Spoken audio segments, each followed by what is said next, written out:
Titulares. Alcalde de Durán denuncia nuevas amenazas en su contra. Juez de Manabí fue destituido por excarcelar a presos.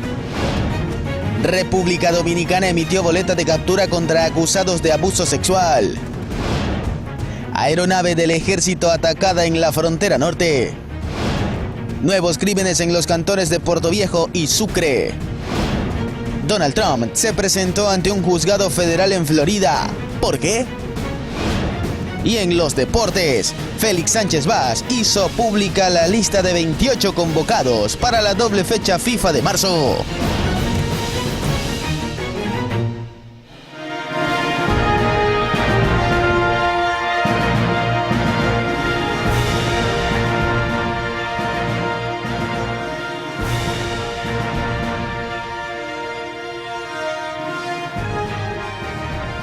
Bienvenidos a este jueves 14 de marzo de 2024. Con 119 votos, el Pleno de la Asamblea aprobó la Ley de Cooperación entre Ecuador y la Corte Penal Internacional para fortalecer la protección de derechos humanos y la lucha contra la impunidad. En otro tema, el acuerdo comercial entre Ecuador y China entrará en vigencia el 1 de mayo. Buenas noches, aquí damos inicio a Noticias Oromar.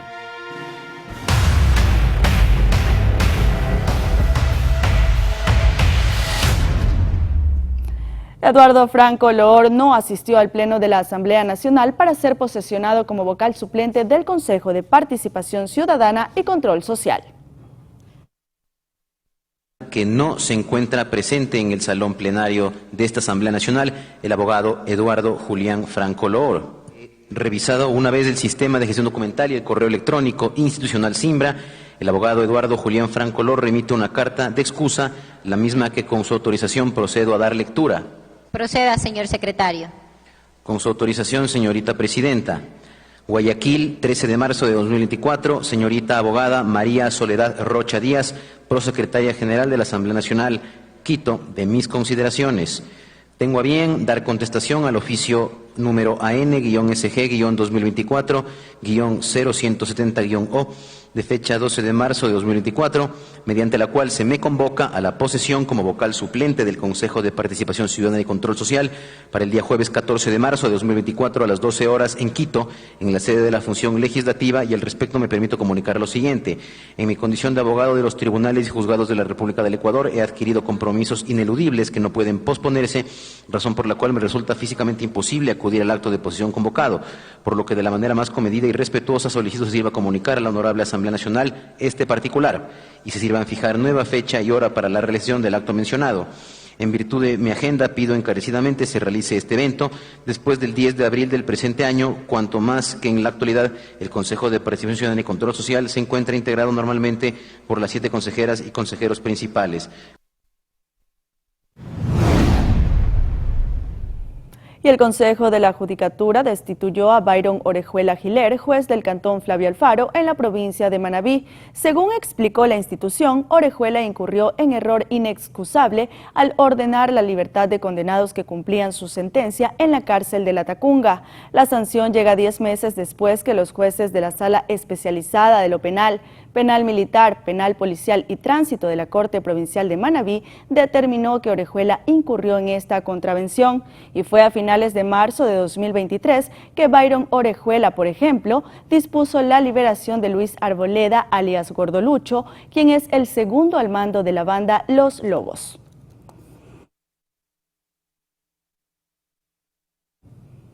Por otro lado, el alcalde de Durán, Luis Chonillo, denunció ante la Fiscalía que ha recibido nuevas amenazas en su contra.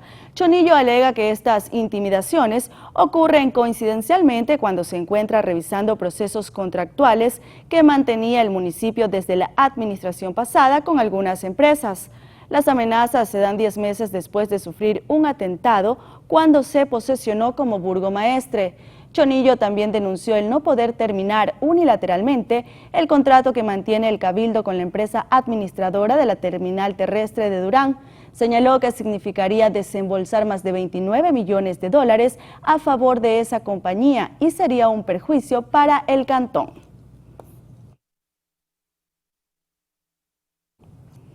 El asambleísta por Azuay, Adrián Castro, en su intervención en el marco de la Ley de Prevención de Delitos de Lavados de Activos, realizó algunas aseveraciones graves. A continuación, escuchemos cuáles. No hemos tocado el tema de las fundaciones y yo le voy a hablar de un caso muy particular en un cantón de aquí del país, en donde la administración de turno se reúne con una fundación sin fines de lucro y esta fundación sin fines de lucro hace una semana lo que hace es hacer un sorteo millonario, un bingo millonario en un cantón empobrecido. ¿Y qué sortean? Sortearon terrenos, sortearon motos, sortearon camionetas, sortearon electrodomésticos y aparte más de $40.000 en premios. Sin justificar absolutamente nada, se lanza un sorteo y esto en un cantón de aquí del país.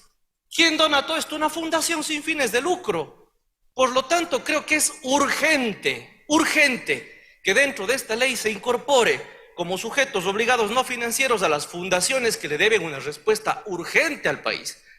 Yo creo que eso nos causó sorpresa a todos los que vimos en la noticia, que ahora en ciertos municipios, a más de haberse convertido en promotores de artistas internacionales con millones de dólares todo el tiempo y no tienen ni para pagar sueldos, ahora se asocian con fundaciones sin fines de lucro y hacen estos bingos millonarios que tienen que ser investigados. La ministra de Gobierno, Mónica Palencia, busca un diálogo directo con la Embajada de México en Quito a fin de proceder con la entrega del ex vicepresidente de la República, Jorge Glass. La Premier de la República ha sintonizado la preocupación de la policía que tiene en sus manos una boleta de captura contra el ex vicepresidente de la República, Jorge Glass, quien ha sido señalado por la Fiscalía por el presunto delito de peculado en la construcción de una vía en la provincia de Manabí después del terremoto del 2016. Este jueves mantuvo una reunión con la canciller para conocer cuál es la situación del procesado. Lo que sabemos es que él está ahí, está dentro de la Embajada de México, y su condición en el aspecto jurídico es de solicitante de un asilo. Glass Espinel se encuentra refugiado en la sede diplomática mexicana desde el 17 de diciembre del año pasado en calidad de huésped. El pasado 5 de enero, la justicia ecuatoriana ordenó la prisión preventiva contra el ex vicepresidente que lideró el Comité para la Reconstrucción de las Zonas Afectadas por el potente sismo de abril de 2016. Las autoridades han afirmado que se trata de un proceso distinto para Glass, puesto que en el 2017 ya fue condenado a 6 años de cárcel por la trama de corrupción en el caso Soborno. En el 2022 obtuvo su libertad condicional. No se sabe hasta cuándo la institución del orden tendrá en sus manos la orden de captura. La legisladora de la Revolución Ciudadana, Patricia Núñez, presentará una solicitud de juicio político en contra del exsecretario de la Administración Pública en el gobierno de Guillermo Lasso, Sebastián Corral. El señor Lasso y sus funcionarios nos mintieron al país, porque el momento que se contrató al señor Sebastián Corral se incumplió, cuando él en su declaración patrimonial manifiesta claramente que tiene contratos con el Estado. Eso le inhabilita directamente y aún a pesar de eso, él siguió trabajando como funcionario público, es decir, nuestra denuncia en el juicio político básicamente es por un incumplimiento sistemático en sus funciones. No cumplió como debía cumplir y de hecho, a pesar de que sabía que había cometido una ilegalidad, se presentó en los medios de comunicación a decir que estaba claro de esa ilegalidad y que no le importaba. Ahí también hay responsabilidad de parte del Ministerio de Trabajo, de parte del excontralor de la Nación, así como también de funcionarios como el expresidente de la República. Y por tercera ocasión no hubo los votos suficientes para incluir en el debate del Pleno de la Asamblea Nacional una resolución de apoyo a la gestión de Diana Salazar. Escuchemos.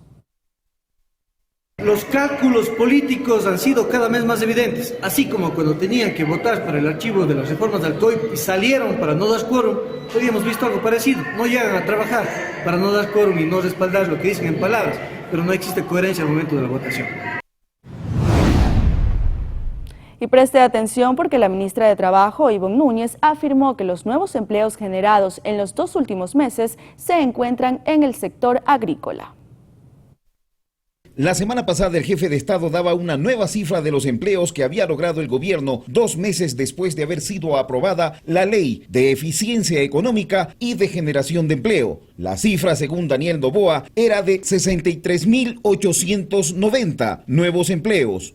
Gracias a esta ley, los jóvenes han sido insertados en el mercado laboral con un contrato legal que garantice sus derechos y se sumen a los 63.000 jóvenes a nivel nacional que hoy ya cuentan con un empleo digno. Días antes, el INEC revelaba una cifra totalmente diferente y abismalmente distinta. Hablaba de más de 80.000 desenrolados, es decir, de personas que se quedaron sin empleo. Daniel Noboa, al ver que sus detractores políticos acogieron esas 2 diferentes cifras oficiales, no tuvo mejor y contundente respuesta para ellos. Por más que sufran los sufridores, esa es la cifra real. Es entonces a la ministra del Trabajo que le ha tocado salir a aclarar sobre estas controvertidas y distintas cifras y ha dicho dónde se encuentran exactamente esos empleos.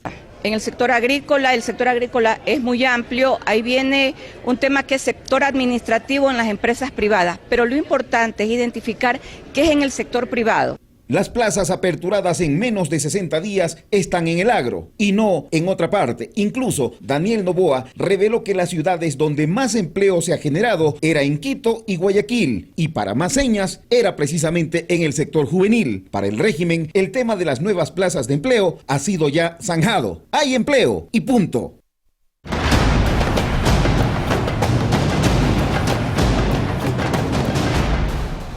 La mañana de este jueves, la Fiscalía realizó el allanamiento de las oficinas de la Agencia Nacional de Tránsito en Quito y en Santo Domingo.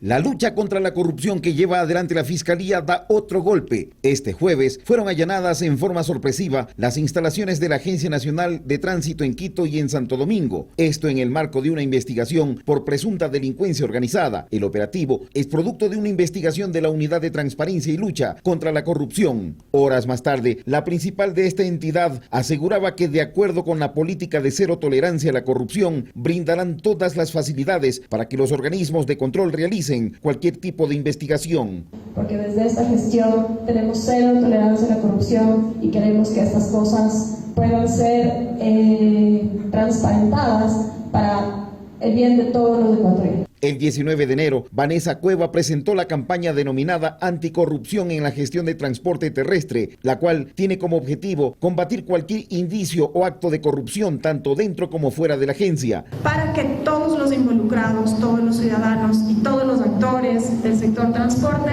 puedan poner sus denuncias y nos hagan saber todo lo que está pasando a nivel nacional. Las autoridades revelaban que habían detectado irregularidades en el sistema informático, en la emisión de licencias de conducir y la alteración de placas. Desde esa fecha se hablaba que los autores de estos hechos serían exfuncionarios de la entidad. Enseguida se puso la denuncia en la Fiscalía y habría sido esta la base para que se haya procedido a los allanamientos.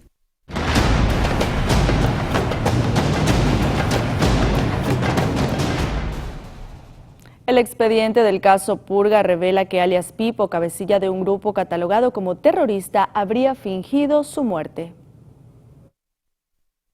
Alias Pipo, cabecilla principal de un grupo catalogado como terrorista, fingió su muerte durante la pandemia y ahora vive en Europa, según Mayra Salazar, procesada en el caso Metástasis. Luego que la Fiscalía publicara los primeros chats del caso Purga protagonizados por Salazar, se han encontrado cientos de mensajes que son investigados por la institución. En una de las conversaciones que mantuvo con un chat grupal llamado FG73, señalaron que Wilmer Chavarría, alias Pipo, no murió en febrero de 2021. Dentro de ese mismo chat, también se indicó que alias Pipo salió de la cárcel del Turi con ayuda de Leandro Norero. Este último habría gestionado para que cambien las huellas digitales de alias Pipo con un fallecido. Toman un cadáver en Santo Domingo de los Áchilas y con ese cadáver ponen las huellas dactilares y inscriben la supuesta muerte por COVID de alias Pipo. Sale del Ecuador alias Pipo y en este momento opera desde Holanda o Turquía el tráfico de drogas y sobre todo el tráfico de cocaína conjuntamente con la mafia albanesa. Él dirige las operaciones con Colón Pico y con los otros criminales de los Lobos. Además, se dio a conocer que alias Pipo habría mandado a matar a Norero, en donde ella claramente señala, quien mandó a matar a Norero fue alias Pipo, ¿no? Pero alias Pipo es justamente el delincuente Echeverría, que estaba preso, tenía que cumplir una sentencia de 25 años por asesinato, pero salió libre. Desde la institución del orden se sospechaba que el hombre había falsificado un acta de defunción como un mecanismo de estrategia y para así despistar a sus rivales y también a las autoridades, pero no había las pruebas contundentes hasta ahora. María Emilia Vera, Noticias Oromar. Con esto nos vamos a la primera pausa comercial, pero manténgase en nuestra sintonía porque ya volvemos para hablar de temas electorales. Ya regresamos.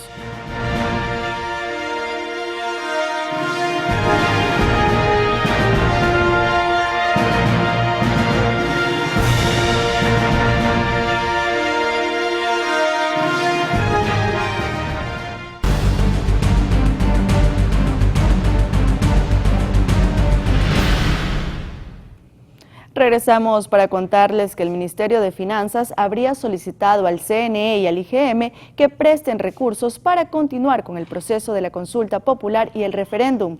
Estos valores serán devueltos cuando se apruebe la proforma presupuestaria del Estado. El panorama financiero del CNE frente a la consulta popular y el referéndum del 21 de abril es complicado. A poco más de un mes para las votaciones, el ente electoral no cuenta con los recursos para organizar los comicios. Y es que el CNE aprobó un presupuesto de $60 millones, pero el Ministerio de Finanzas asignó solo 40 en la proforma del Estado. Esta decisión ya ha generado inconformidades en las autoridades electorales, que han señalado que cada rubro está perfectamente planificado, por lo que es necesario contar con los montos.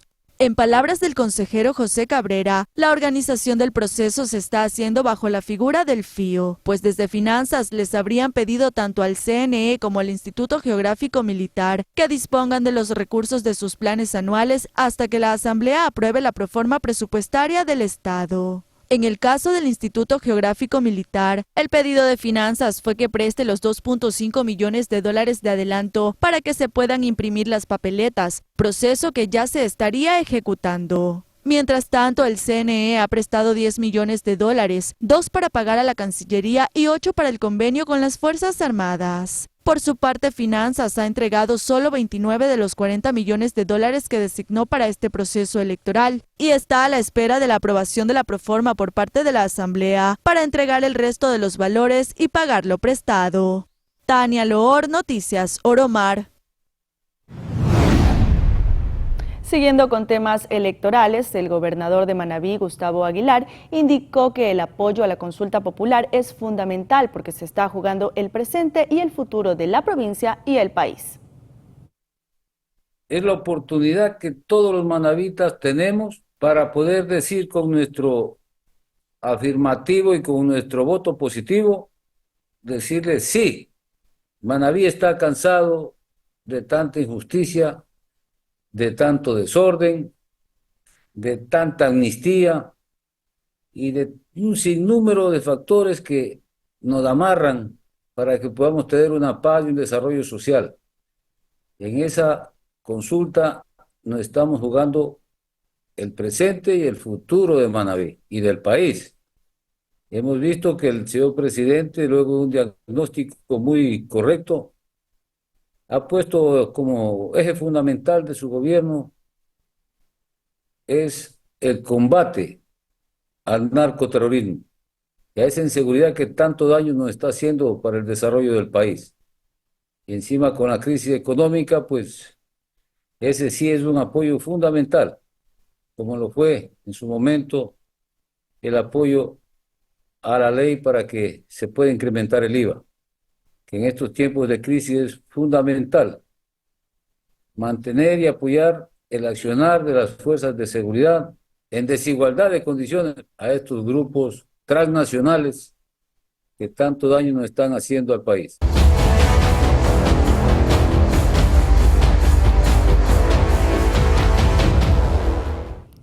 Desde hoy, María Rafael Hurtado Espinosa desempeñará las funciones de viceministra de Acuacultura y Pesca. El nombramiento de Hurtado se da un día después que la Asociación de Atuneros del Ecuador, a través de un comunicado, informara y rechazara la decisión del Ministerio de Producción de mantener el área de patrocinio legal y las direcciones de coactivas de Manta y Guayaquil en Quito, usando como justificación la inseguridad que se vive en el país.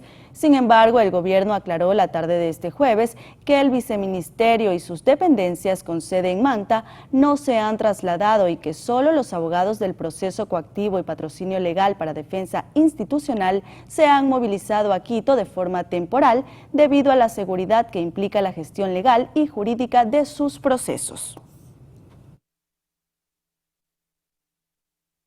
Este jueves 14 de marzo, una empresa lanzó al mercado el primer bus eléctrico fabricado en Ecuador, concretamente en Ambato. El evento de lanzamiento tuvo lugar en el sector de Tababela, en Quito. La inversión en el proyecto fue cercana a los 4 millones de dólares. El diseño y producción tomó 2 años de trabajo.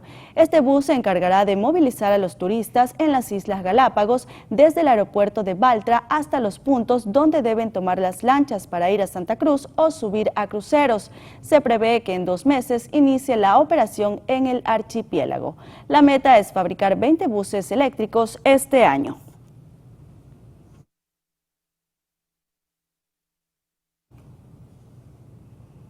Y les contamos que el Movimiento Unidad Popular presentó en la Corte Constitucional una demanda de inconstitucionalidad al artículo que modifica el IVA. Además, se solicitó medidas cautelares hasta que la Corte resuelva la demanda. Popular acaba de ingresar una demanda para que se declare inconstitucional el artículo que modifica la tarifa del impuesto a valor agregado al 15%. Además, hemos solicitado que de forma inmediata se dictaminen medidas cautelares hasta que la Corte resuelva el fondo. Nuestras razones son las siguientes. Cuestionamos estos artículos por la forma y por el fondo.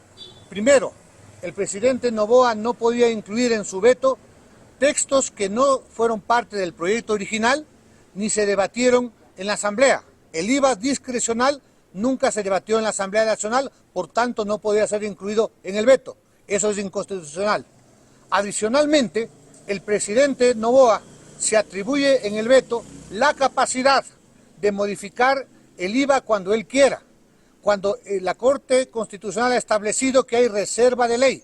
Los tributos, los impuestos, solo se pueden modificar vía ley y a través de la Asamblea Nacional.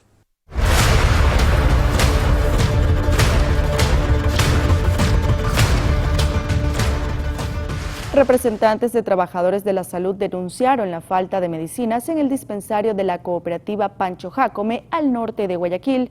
Los usuarios se quejan por la atención deficiente. Fueron trabajadores del sistema de salud los que expusieron la situación del dispensario de la Pancho Jácome. La atención es deficiente, las instalaciones están deterioradas y lo peor de todo, no hay un completo stock de medicinas para los pacientes. No hay medicina, no hay losartán, no hay ácido fólico, no hay nada. En los centros de salud, estamos hablando de centros de salud, no hay nada. Está desabastecido, los centros de salud, no hay atención, la infraestructura, la limpieza, seguridad, no hay nada. Es por eso que los hospitales se saturan, porque la gente ya no viene, como usted lo ve. Es el pueblo, somos los ciudadanos, nuestra salud es importante. Una madre llegó con su hijo volando en fiebre, con malestar general y hasta vómito. En el examen sale que no es dengue, pero tengo que esperar 2 días más para que le haga otro examen para ya descartar que sea dengue, que es una alergia o puede ser un virus que dice que puede ser que ande. ¿Qué le receta? Solamente para la alergia y el paracetamol y el suero oral. Es que se cuenta con muy pocos productos, el stock de medicinas no está completo, de allí que muchos prefieren ir a los hospitales grandes, aunque la mayoría de las veces tampoco encuentran lo necesario. Cristian Arias, Noticias Oromar. Y pacientes de enfermedades renales y representantes de las clínicas que brindan el servicio de diálisis marcharon para reclamar una deuda que el Gobierno Nacional y el IES mantienen con el sector. Era el Día Mundial del Riñón y aunque otros años habían difundido información preventiva, esta vez decidieron vestir de negro y protestar por la deuda que se mantiene. A inicios de este año pagaron un puchito de lo correspondiente al año anterior. Febrero 2023, en algunos casos marzo 2023, pero la mayoría... Recién pagados a inicio del 2024. Exactamente, O sea, por lo que... les deben casi todo el año 2023. Así es, se viene arrastrando esta deuda y no nos han pedido nuevas facturas, significa que no hay la intención de pagar este mes. Dicen que no hay dinero en caja fiscal y con este pretexto los pacientes renales están hospitalizados. ¿Y qué vamos a hacer? Ellos están al borde de la muerte, no hay insumos, el personal médico no quiere venir a trabajar porque hay 6 meses sin pagarle sus sueldos. Entre el Ministerio de Salud y Ministerio de Finanzas le deben a los prestadores de diálisis más de 140 millones de dólares, lo que afecta a una población de más de 16.000 pacientes renales, mientras que el IES debe más de 70 millones de dólares, lo que repercute en el tratamiento de más de 6.000 afiliados y pensionistas. Los enfermos renales ven cómo la situación empeora. Crítica y muy penosa al saber que no contamos con el apoyo de nuestras autoridades, porque el ministro de Salud sabe, él como médico, que nosotros no podemos estar o suspendiendo diálisis. Tenemos que recibir un tratamiento adecuado como es para poder sobrevivir. Es cierto que actualmente tienen que gastar de 30 a 40 dólares para llevar los insumos para una sesión. Y es lo mínimo, es lo mínimo. Aparte hay que comprar la medicación. Medicina que es costosa y que sobrepasa la capacidad adquisitiva de los pacientes. Esperan una respuesta del actual gobierno que sea la solución a los más de 200 millones de dólares de deuda. Cristian Arias, Noticias Oromar.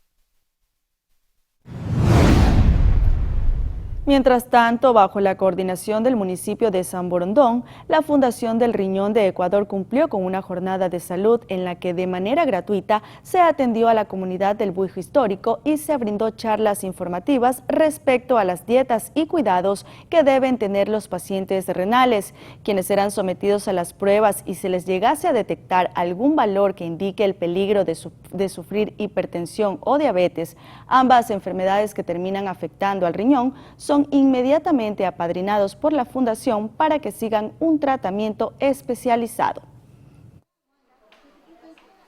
Por el mes del riñón estamos haciendo una campaña de prevención de renal, en la cual estamos detectando por medio de una tirita de orina a ver si los pacientes, especialmente los diabéticos, los hipertensos o con alguna otra enfermedad, presentan microalbuminuria en la orina, la cual es la primera etapa de lesión del riñón con los pacientes que tengan estos antecedentes, ¿no?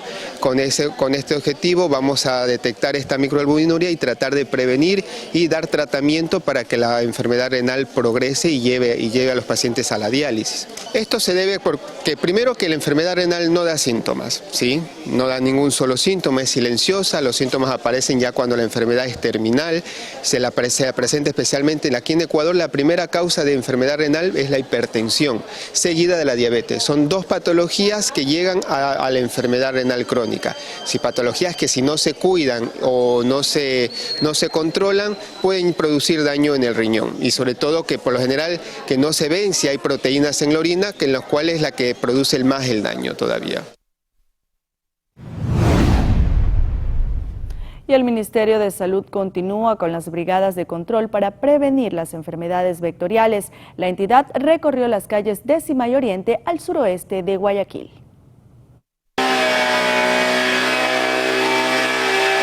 El Ministerio de Salud Pública, a través del Distrito 4, durante estas semanas de etapa invernal, continúan reforzando las brigadas de control vectorial en los barrios y comunidades en donde se pueden encontrar larvas, mosquitos y casos de dengue. La otra etapa que también tenemos para prevenir es la educación del paciente para que pueda él desarrollar, identificar estos criaderos, que son comunes encontrarlos en los patios. Ahorita con épocas de lluvia, época invernal, las llantas que no se usan se mojan, se llenan de agua, las botellas vacías se llenan de agua. Esto aquí el mosquito va a poner los huevos y se desarrolla rápidamente a etapa adulta y puede contagiar o puede producir la enfermedad. Aquí no hay tanque, pero igual nosotros sí nos mantenemos porque así no haya tanque, igual hay mosquitos, a lo menos ahorita con este invierno. Podemos desarrollar también los puntos de detección de casos y marcamos un mapa en el cual podemos atacar ciertos sectores en el cual reportan casos de dengue. Es decir, si en la manzana 14 de un barrio X reportan un caso de dengue, pues se va a hacer un cerco epidemiológico, se va a atacar de una manera sectorial, estratégica, las casas que puedan producir este mosquito productor del dengue. Bueno, existe un aumento de casos que está relacionado a la etapa invernal. Si bien es cierto, hay un incremento de casos, aún no se puede considerar un brote significativo como en otros años lo ha existido. El doctor Wilson del Salto, responsable de gestión y estrategia en prevención y control de la entidad de salud, indicó que las enfermedades vectoriales más frecuentes en nuestro entorno son el dengue, el zika, chikungunya, casos de Chagas y leptospirosis. Las recomendaciones de la ciudadanía es eliminar los criaderos de mosquitos, no automedicarse en presencia de cuadros clínicos o síntomas sugestivos de dengue, como cuáles son dolor de cabeza, dolor del cuerpo, dolor de los huesos. Esos ahí son síntomas sugestivos de dengue, acercarse a los centros de salud más cercanos, donde se va a hacer un diagnóstico y tratamiento oportuno, no a la automedicación, sí a la limpieza de los criaderos de mosquitos. Pasamos al austroecuatoriano porque desde marzo inició la última fase de adecuación de los 9 quirófanos con los que cuenta el Hospital Vicente Corral Moscoso en Cuenca. Desde este mes de marzo inició la fase 3 de los trabajos de adecuación del área quirúrgica del Hospital Vicente Corral Moscoso. La zona médica comprende 9 quirófanos para la práctica de diferentes cirugías. Cirugía general, cirugía traumatológica, cirugía pediátrica. Tenemos otros procedimientos gastroenterológicos, ginecológicos, obstétricos, es decir, todo lo que un hospital de estas características puede resolver en el tema de quirófanos. Anteriormente se realizó la repotenciación de 4 quirófanos en la fase 1 y posterior se adecuaron 4 más en la fase 2. Se espera que el área quirúrgica funcione al 100% en mayo, una vez concluyan los trabajos en la central de esterilización. Al momento, por la intervención, no estamos con el 100% de operatividad hasta que se habiliten todos los quirófanos. Las labores comprenden el cambio de pisos, sistema eléctrico, adecuación de paredes, techos y puertas. La inversión supera los $163.000 y se informó que el proyecto no incluye cambio de equipamiento médico. Los quirófanos han sido intervenidos antes en 2 ocasiones, pero no de manera integral. Las intervenciones que se han realizado son solo en ciertas partes del quirófano, en ciertas estructuras específicas del quirófano. Los últimos trabajos de rehabilitación de quirófanos en esta casa de salud se ejecutaron en el año 2017. Para avanzar en las obras se tuvo que reagendar cirugías de acuerdo a su emergencia. Ahora, con la culminación de la segunda fase de los quirófanos, tenemos ya aperturados 2 quirófanos más. Con esto pretendemos sí adelantar algunas de las cirugías represadas que habíamos tenido. Sin embargo, hemos articulado esfuerzos con hospitales cantonales, los hospitales básicos, aquellos en los que hay capacidad resolutiva, para derivar este tipo de cirugías. A diario este espacio recibe a 42 pacientes de toda la región. Cambiamos de información. Indígenas amazónicos protagonizaron una protesta por los cientos de mecheros petroleros que queman gas. ¡No más mecheros! ¡Sáquenlos de aquí! Un centenar de manifestantes, en su mayoría mujeres e indígenas amazónicos, exigieron este miércoles frente a la Corte Constitucional el cumplimiento de una sentencia que obliga al Estado a apagar unos 400 mecheros donde se quema el gas de la extracción de petróleo. Los mecheros tienen los días contados desde 2021, cuando la Corte Provincial de Sucumbíos determinó que su presencia vulnera los derechos ambientales y la salud de la población. Suponía que ahorita ya deberían haber tenido mínimo una cantidad de 400 mecheros y hasta más, ya mecheros eliminados. Ya pasaron los 18 meses que tenían que haber eliminado los mecheros que estaban cerca de las poblaciones. Sin embargo, no lo han hecho.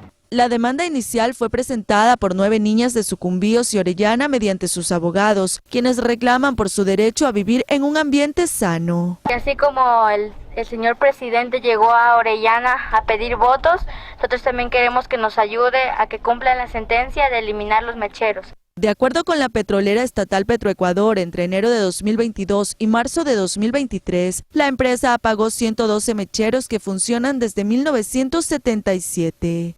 El gas emanado por los mecheros ahora es transferido por gasoductos hacia estaciones donde se usa en la generación eléctrica y en sistemas de calefacción. Sin embargo, activistas denuncian que han aparecido nuevos mecheros. En 2020, la ONG Acción Ecológica registró 447 mecheros operando en la Amazonía ecuatoriana, de donde se extrae la mayoría del crudo, el principal producto de exportación de Ecuador.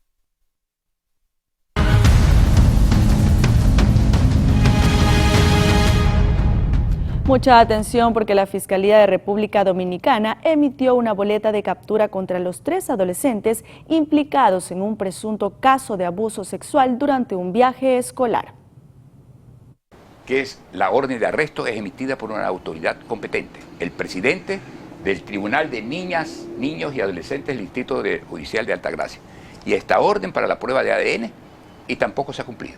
Fernando Rosero, abogado de las 2 estudiantes presuntamente abusadas por 3 de sus compañeros de aula del colegio SEC, indica que la Fiscalía de República Dominicana emitió boleta de captura contra los 3 adolescentes implicados y agregó que hasta el momento no se ha cumplido con las pruebas de ADN.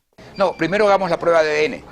Y luego cuando van a hacer la prueba de ADN, no, es que no podemos pedirles que vayan a hacerse la prueba de ADN si no contamos con el asentimiento de acuerdo con la norma tal del artículo tal de la Constitución Política, porque los criminados, como los procesados, dicen, tienen también derechos y hay que nosotros tenemos que cuidar también los derechos de los procesados, ¿está bien? Y que en República Dominicana, cuando llegue la contestación de Fiscalía, va a armarse un verdadero problema, porque yo sí voy a pedir la prisión de todos estos funcionarios que han tocado el proceso, que han tomado este proceso y que no han hecho absolutamente nada. Además, Rosero señala que Ecuador pide a República Dominicana que active a su función judicial.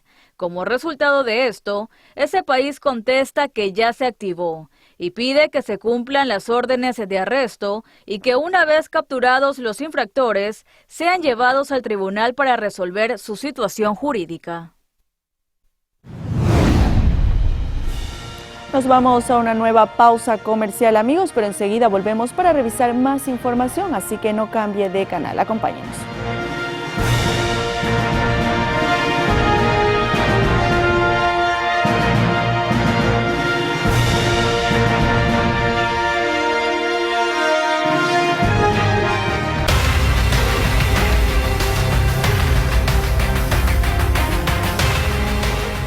(21:45). La tarde de este jueves 14 de marzo se registraron 2 hechos violentos en el cantón Sucre, provincia de Manabí.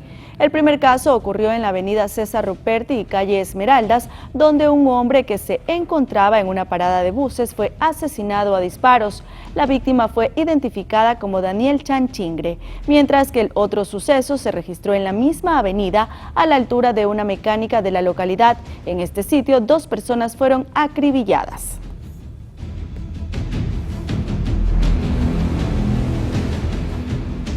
Y la capital de los manabitas sigue registrando muertes violentas. Este jueves 14 de marzo, un hombre fue asesinado en la parroquia Andrés de Vera. Sujetos armados ingresaron a una vivienda ubicada en el sector de Las Pampas, en la parroquia Andrés de Vera, en Puerto Viejo, y asesinaron de varios disparos a Miguel Briones, conocido como El Gato. Agentes de criminalística llegaron al lugar para recabar la mayor cantidad de indicios que aporten a las investigaciones. Los restos de Briones fueron trasladados hasta el centro forense de la ciudad de Manta para cumplir con los trámites de ley, mientras que en Guayaquil, 3 hombres fueron asesinados en distintos puntos de la urbe porteña. El primer caso ocurrió en la parroquia Pascuales, donde el chofer de una tricimoto fue acribillado mientras circulaba por las calles 28 de agosto y Quevedo. La víctima fue identificada como Jorge Palma Muñoz. El hombre recibió 9 balazos. Horas más tarde, en Las Malvinas, en el sur de la urbe, un grupo de sujetos atacó a tiros a 4 ocupantes de una tricimoto. El conductor, quien tenía 45 años y registraba antecedentes penales, murió en el sitio. Las otras 3 víctimas, entre ellas un menor de edad, fueron llevadas a diferentes casas de salud. En uno de los hospitales se confirmó el deceso de otro individuo. La Policía Nacional ya se encuentra investigando ambos crímenes. Mirly Macías, Noticias Oromar. Una aeronave militar ecuatoriana fue atacada durante un sobrevuelo en el sector El Derrumbe, Cantón San Lorenzo, en la frontera con Ecuador y Colombia. Las Fuerzas Armadas dieron a conocer el suceso mediante su red social X, donde detallaron que se encontraban realizando un sobrevuelo de reconocimiento del área donde se identificó un laboratorio de procesamiento de droga. La institución informó que por esta razón se intensificaron las operaciones aerotransportadas de unidades especiales para la destrucción y captura. La aeronave recibió 9 impactos de arma de fuego de largo alcance en su fuselaje. Afortunadamente, el ataque no comprometió la vida de su tripulación y su funcionamiento.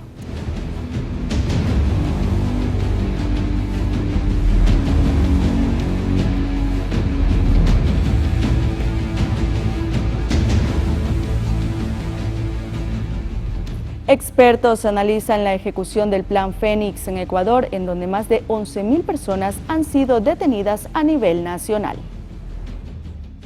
La aceptación reflejada en la población ante el Plan Fénix sería del 93% en relación al trabajo que han realizado las Fuerzas Armadas, con la ejecución de un aproximado de 38.000 operativos, en donde 11.000 ciudadanos han sido detenidos. Sin embargo, esta estrategia entablada por el gobierno nacional no sería la solución para finalizar con los temas de inseguridad que se atraviesa a nivel nacional, según expertos. Vacunas, extorsiones y secuestros a nivel de las principales ciudades o las más convulsionadas en el país no se han detenido ni han bajado, más bien se han incrementado, en algunos de ellos cerca de un 2000%.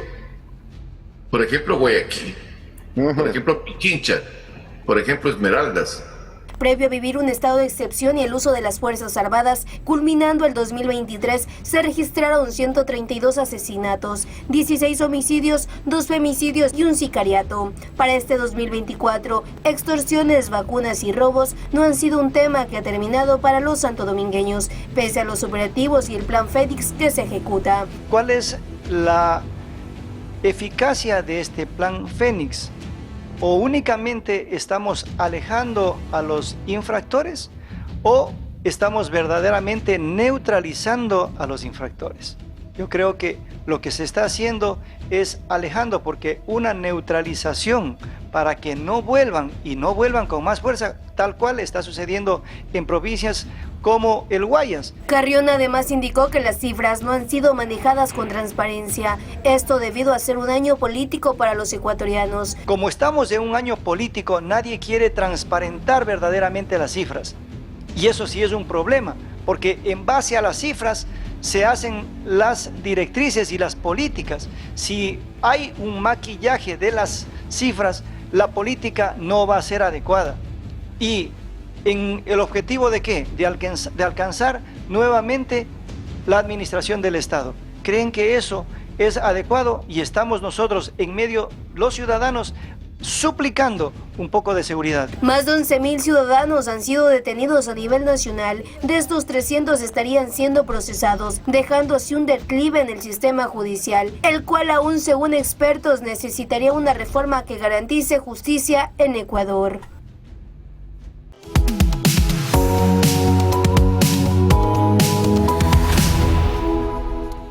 En un evento desarrollado este jueves en Quito, NetLife se posesionó como el internet más rápido del Ecuador por 5 años consecutivos.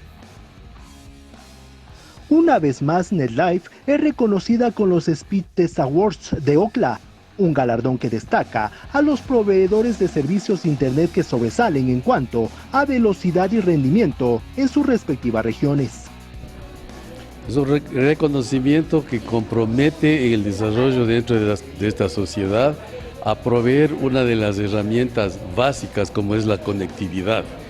Sin el acceso a Internet, los ciudadanos siguen teniendo su gran brecha, no solo digital, sino también social. Los premios se basan en datos recopilados a través de las pruebas de velocidad iniciadas por el usuario para medir la rapidez de su conexión a Internet.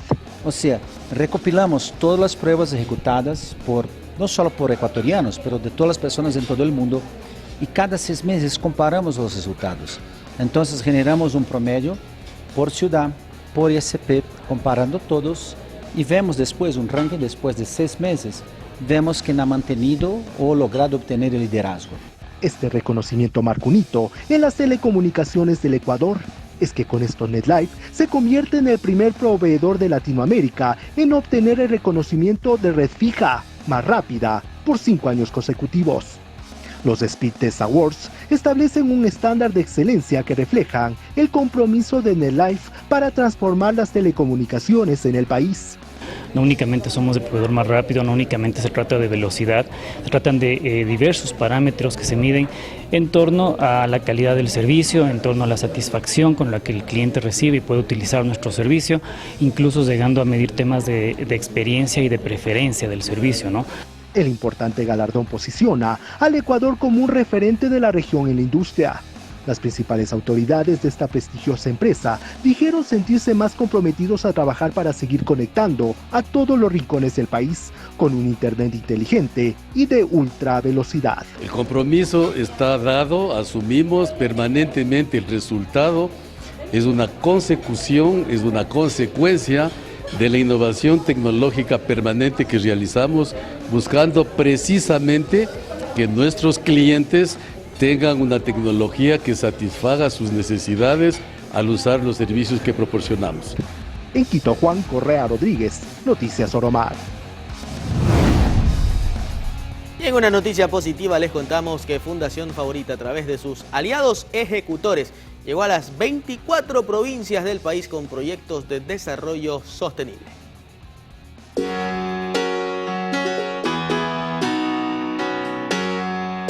El 2023 cerró como uno de los años de mayor impacto positivo para Fundación Favorita. Por segundo año consecutivo, los proyectos de nutrición, educación, emprendimiento, ambiente y equidad de género permitieron llegar a todas las provincias del país. 300.000 personas fueron beneficiarias de forma directa, se donaron más de 3.800 toneladas de alimentos y se recuperaron más de 26 toneladas de residuos en el mar. En 2024, gracias al apoyo de sus 26 aliados aportantes, Fundación Favorita consolidó también su respaldo en la respuesta a emergencias, fortaleciendo la entrega de ayuda humanitaria en Alausí, Chone, Esmeraldas, Santo Domingo y La Tacunga, así como de insumos para garantizar la continuidad escolar de niños y niñas. De la misma manera, de la mano del reto Creando Futuro, Corporación Favorita alcanzó la meta de recoger más de 3.800 kits escolares que fueron entregados a menores vulnerables de la provincia verde. En los siguientes meses, Fundación Favorita apunta a ampliar su impacto y seguir generando cambios positivos en el país. Y es que de esta forma, Corporación Favorita y Fundación Favorita renuevan su compromiso con el desarrollo sostenible del país año tras año. María José Pino Argote, Noticias Oromar.